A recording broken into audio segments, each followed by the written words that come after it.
नमस्कार। आज हम बात करेंगे हर्षद मेहता की, और जाहिर है 1992 के उस बड़े भारतीय प्रतिभूति घोटाले की भी। हमारे पास कुछ विकिपीडिया लेख हैं, पुराने अखबारों की क्लिपिंग्स और कुछ वीडियो ट्रांसक्रिप्ट्स भी हैं।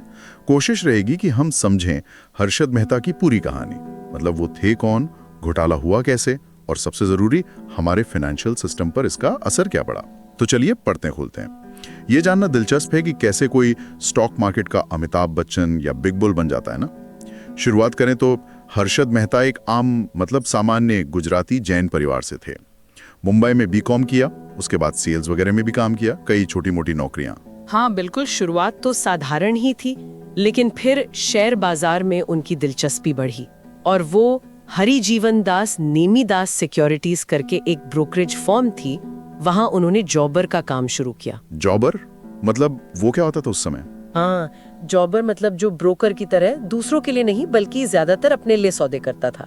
वहीं पर प्रसन्न परिजीवन दास थे, जिन्हें वो अपना गुरु मानते थे। वहीं से उन्होंने बाजार के गुर सीखे। अच्छा, और फिर 1984 में अपनी कंपनी खोल ली, grow more research and asset management. Bombay stock exchange के मेंबर भी बन गए। यहीं से असली कहानी शुरू हुई शायद। बिल्कुल, यहीं से उनका नाम बनना शुरू हुआ। और वो एसीसी सीमेंट वाला किस्सा तो बहुत मशहूर हुआ था। 200 रुपए का शेयर था शायद। हाँ, 200 रुपए का, और उसे वो 9,000 रुपए तक ले गए। कमाल ही था। उन्होंने इसे रिप्लेसमेंट कॉस्ट थ्योरी कहा था, है ना? जी। उनकी ये रिप्लेसमेंट कॉस्ट थ्योरी, इसका फंडा मतलब बड़ा सीधा सा था कि किसी कंपनी के शेयर की कीमत कम से कम उतनी तो हो जितने में वैसी ही कंपनी आज खड़ी की जा सके। सुनने में तो लॉजिकल लगता है। हाँ, लगता तो था, पर असल में ये एक तरीका बन गया शेयरों की कीमत को बहुत ज्यादा, मतलब जरूरत से ज्यादा बढ़ाने का। और इसने निवेशकों को खूब लुभाया, और देखते ही देखते वो बन गए बिग बुल। और मीडिया ने भी नाम दे दिया स्टॉक मार्केट का अमिताभ बच्चन। उनकी लाइफस्टाइल के भी बड़े चर्चे थे। अरे जबरदस्त। वर्ली में वो समुद्र के सामने वाला पेंट हाउस, उसमें swimming pool, mini golf course और वो महंगी गाड़ियों का काफिला, लेक्सस, टोयोटा। उस जमाने में ये सब सोचना भी मुश्किल था। इसी चमक दमक ने भी शायद उनकी छवि बनाई। बिल्कुल, इसी ने बिग बुल वाली इमेज को और पक्का किया। लेकिन ये सब चल कैसे रहा था? मतलब इतना पैसा कहां से आ रहा था? यहीं से घोटाले की बात शुरू होती है ना? बैंकिंग सिस्टम की कमियों का फायदा उठाया गया। हाँ बिल्कुल। देखिए, जो मुख्य तरीका था वो था बैंक रसीद, जिसे बीआर कहते हैं, उसका फ्रॉड। उस वक्त बैंकों के बीच जो सरकारी प्रतिभूतियों मतलब गवर्नमेंट सिक्योरिटीज का लेन देन होता था, वो काफी हद तक इन बैंक रसीदों के भरोसे चलता था। अच्छा। हाँ, तो मेहता ने क्या किया, कुछ बैंकों के अधिकारियों के साथ मिलकर जाली बीआरस बनवाई, मतलब नकली रसीदें। ओके। और इन नकली रसीदों को दिखाकर वो दूसरे बैंकों से पैसा उधार लेते रहे। वो ये दिखाते थे कि इन रसीदों के पीछे असली सरकारी सिक्योरिटीज हैं, जबकि असल में होती ही नहीं थी। अरे बाप रे, मतलब सिर्फ कागज के दम पे करोड़ों रुपए निकाल लिए। जी हाँ, एक तरह से हवा में पैसा बना रहे थे। और ये जो पैसा बैंकों से निकाला, इसे सीधे शेयर बाजार में लगा दिया, कुछ खास शेयरों में, जैसे एसीसी, स्टरलाइट, और उनकी कीमतें आसमान पे पहुंचा दी।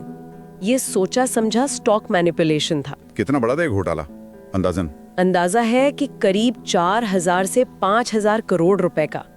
उस समय के हिसाब से ये बहुत बड़ी रकम थी। इसने पूरे फाइनेंशियल सिस्टम को सच में हिला कर रख दिया था। और फिर इसका भांडा फूटा। वो पत्रकार सुचेता दलाल, उन्होंने टाइम्स ऑफ इंडिया में लिखा था इसके बारे में 23 अप्रैल 1992 को। जी हाँ बिल्कुल, सुचेता दलाल ने ही इसका पर्दाफाश किया था अपने कॉलम में। और जैसे ही वो खबर छपी, बस हड़कंप मच गया। क्या हुआ फिर? शेयर बाजार बुरी तरह गिरा। कहते हैं सेंसेक्स एक ही दिन में कोई 12-13% टूट गया था। बैंक अपना पैसा वापस मांगने लगे, और मेहता का जो पूरा साम्राज्य खड़ा हुआ था, वो ताश के पत्तों की तरह ढह गया। तो बाजार गिरा, घोटाला सामने आया। हर्षद मेहता का क्या हुआ? उन पर केस वगैरह चले होंगे? हाँ, केस तो बहुत चले।